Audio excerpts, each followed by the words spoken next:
आज हम ललदद के जो वाक्य हैं उससे प्रश्नोत्तरों को समझने का प्रयास करेंगे। तो इसमें पहला प्रश्न लिखा हुआ है, रस्सी यहाँ किसके लिए प्रयुक्त हुआ है और वह कैसी है। यहाँ पर जो रस्सी है वो मानव शरीर के जो सांसें हैं उसके लिए प्रयुक्त किया गया है।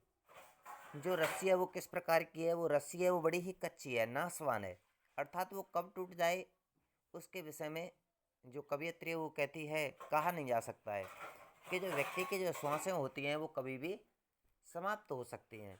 तो यहाँ पर रस्सी है वो मनुष्य की जीव की श्वासों के लिए प्रयोग हुआ है और वो बड़ी ही कैसी बनी हुई है, कच्चे धागे की बनी हुई है जो कभी भी टूट सकती है। मीन्स जो मनुष्य है, जो जीव है, वो कभी भी समाप्त हो सकता है।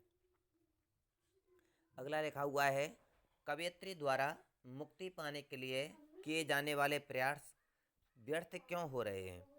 जो कवयित्री द्वारा मुक्ति पाने के लिए वो अनेक प्रकार के प्रयास कर रही है, लेकिन उसके जो प्रयास हैं वो सभी प्रयास विफल हो रहे हैं, क्योंकि उसमें अभी पूर्णता का अभाव है।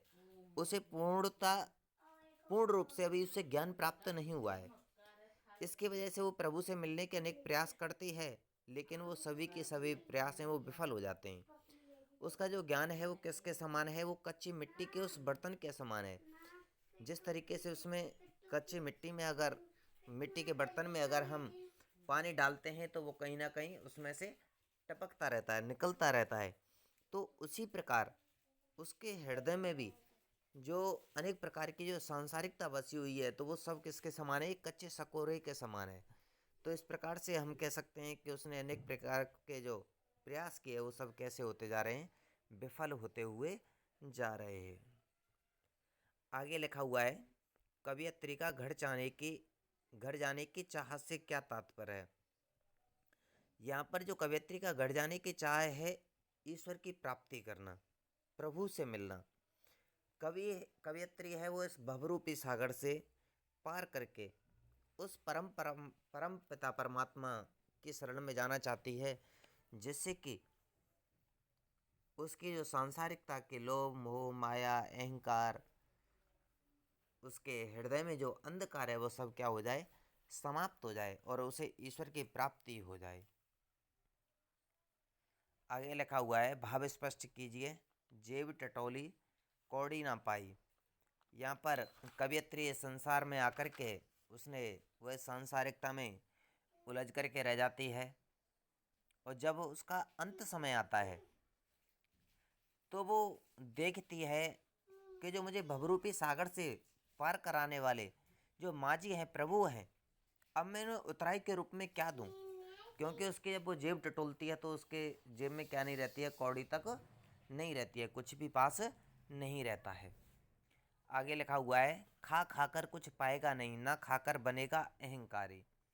यहाँ पर जो कवियत्री है वो ऐसा कहती है कि मनुष्य है वो भोग विलास वासनाओं में पड़ करके उसे कुछ भी प्राप्त नहीं होने वाला है, सब कुछ समाप्त होने वाली चीज़ें हैं ये। और जब वो खा खा करके जब हम इस सांसारिक वस्तुओं को ज़्यादा अपनाते हैं, उसे प्राप्त करने का प्रयास करते हैं, तो खा खा करके क्या बन जाता है, उसके अंदर एक अहंकार की भावना है वो जागृत हो जाती है। ना खाकर बनेगा अहंकारी। और जब वो कुछ भी हठयोग साधना के माध्यम से, योग साधना के माध्यम से सबका परित्याग कर देता है, तो उसके भीतर एक अहम की भावना जागृत हो जाती है। तो इसलिए जो कवियत्री है वो ऐसा कहती है कि जो सुख और दुख दोनों के जो एक मध्य का मार्ग है, व्यक्ति को क्या करना चाहिए, उसी को अपनाना चाहिए। आगे लिखा हुआ है, बंद द्वार की सांकल खोलने के लिए ललदद ने क्या उपाय समझाया है।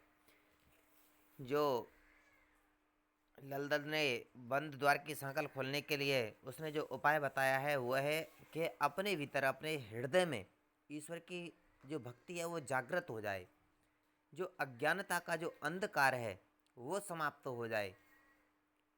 जब अज्ञानता का जो अंधकार है वो जब समाप्त हो जाएगा, तो जो प्रभु हैं वो उसके हृदय में आकर के स्वतः ही उत्पन्न हो जाएंगे, और जो बंद सांकल है वो क्या हो जाएगी, खुल जाएगी।